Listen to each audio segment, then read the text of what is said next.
revue de presse.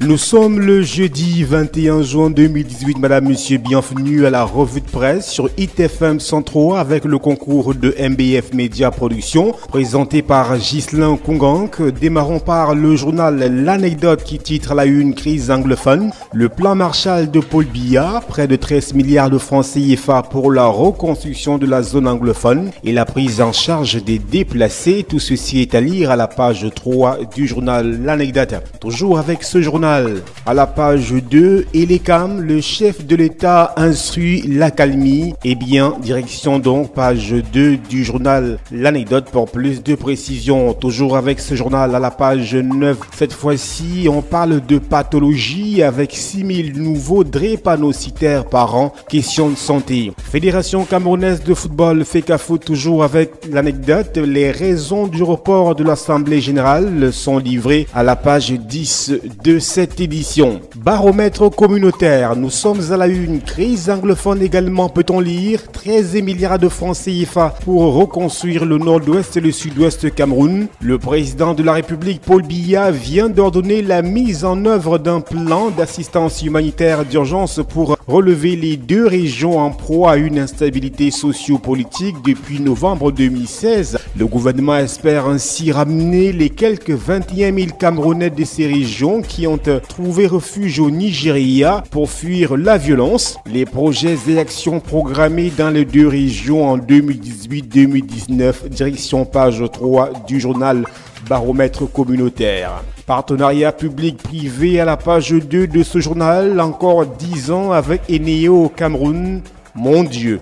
Pauvreté, nous sommes toujours à la page 2 de Baromètre communautaire. 5 millions de Camerounais exclus des banques et microfinances, nous dit ce journal. Devoir des mémoires, nous sommes toujours avec Baromètre communautaire à la page 14 de cette parution. Une rue Rodolphe Douala Mangabel à Berlin, en Allemagne. Le quotidien Info Matin, à la une peut-on lire plan d'assistance humanitaire. Décidément l'actualité fait les choux gras de la presse. Paul Biya au chevet des populations du nord-ouest et du sud-ouest en vue d'apporter une réponse structurée à la détresse des victimes des attaques des sécessionnistes. Le chef de l'État ordonne la mise sur pied d'une plateforme dont la vocation est entre autres l'assistance aux déplacés, l'offre de soins de santé, la fourniture des denrées alimentaires. Page 2 du quotidien Info Matin pour plus de précisions. Extrême Nord Cameroun, le PMUC offre 6 forages à l'armée. Le don a été réceptionné hier à Yaoundé par Joseph Betty Assomo, ministre délégué à la présidence chargé de la défense. Page 3 pour s'en convaincre. À la une du journal L'Essentiel, crise anglophone également, peut-on lire la réponse humanitaire de Paul Biya, un plan d'urgence présenté par le Premier ministre, fourniture des denrées alimentaires et des produits de première nécessité, soins de santé, éducation et logement, reprise des activités économiques, reconstitution des documents d'état civil et pièces administratives individuelles. Autant de directives à consulter de la page 2 à la page 7 du journal L'Essentiel.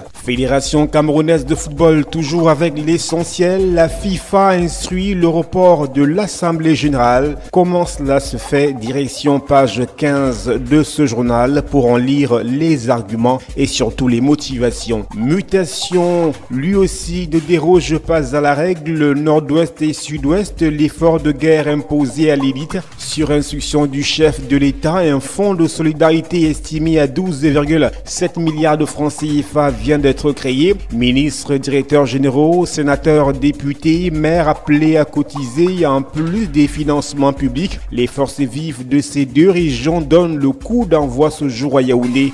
Page 7 pour lire cette orientation de la sortie de Paul Biya proposée par le quotidien Mutation. Toujours avec Mutation, à la page 9, Vivre ensemble au Languena Wono fait des propositions. Page 9 donc pour les consulter. Assemblée générale de la Fédération camerounaise de football, nous parlons sport, football précisément à la page 14 du quotidien Mutation. La FIFA demande le report, le pourquoi dans ce journal.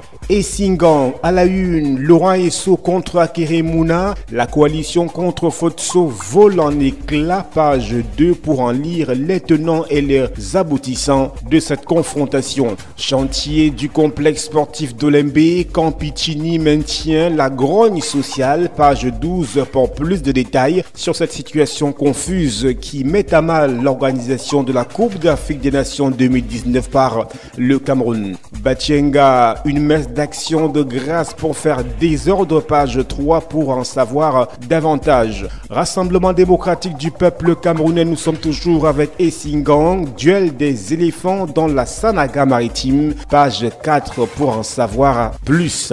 Cameroun Business, à la une, relance de la filière cacao, des opportunités à saisir, nous dit-on. 4 millions de plants supplémentaires à produire annuellement pour satisfaire la demande nationale, limitée à 25%. La transformation locale est à relever. La filière reste un bon risque pour les agriculteurs, l'interprofession et les investisseurs.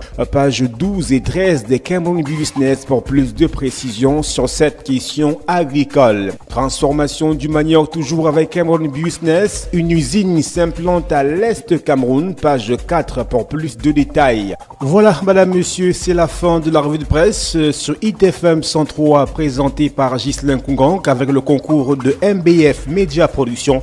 Je vous retrouve demain vendredi. Excellente journée.